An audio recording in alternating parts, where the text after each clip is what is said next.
there's a story about Altamoda Audio. I think it's altamoda.com or altamodaaudio.com. And I forgot how I was introduced to them, but it's basically one guy, Paul Ricciuti. I think that's how you'd say his last name. And he lives out in Hawaii. And he used to have I think it was a multi-room SSL studio in LA. And he was supposed to be pretty successful, from what I understand. And he decided to move to Hawaii. I think his wife is Hawaiian.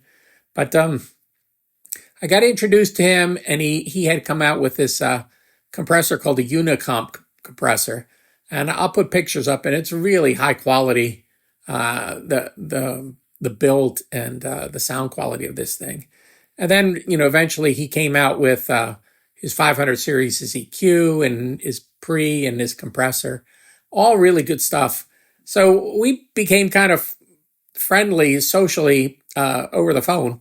So I was calling him all the time, and he would tell me, interesting things about Hawaii.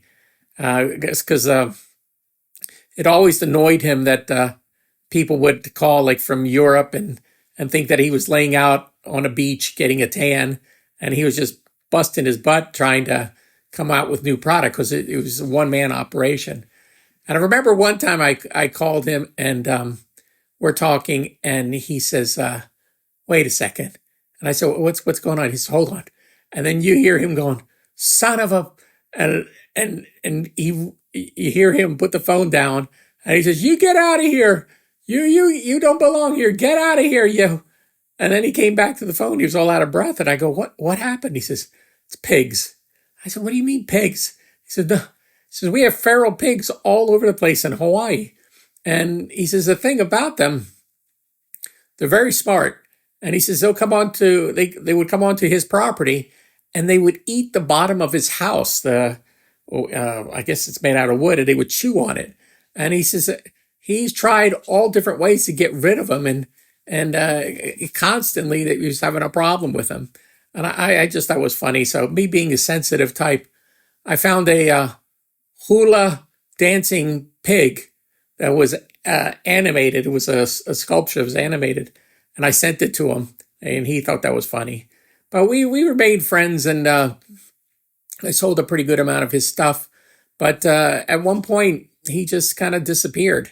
And the funny thing is, I'm still listed on his website as the sole dealer and a distributor for the United States, but I don't know whatever happened to him. I mean, last time I talked to him, he was talking about making a taco lunch truck in Hawaii and doing that and doing the pro audio stuff. But he had all kind of great ideas for new product. He sent me the blueprints of what he was thinking of doing. And I think he opened up more dealers, but he just kind of vanished. But I thought that would be an interesting story, especially the pig story. I'm being funny, but it sounds like it's a big problem in Hawaii.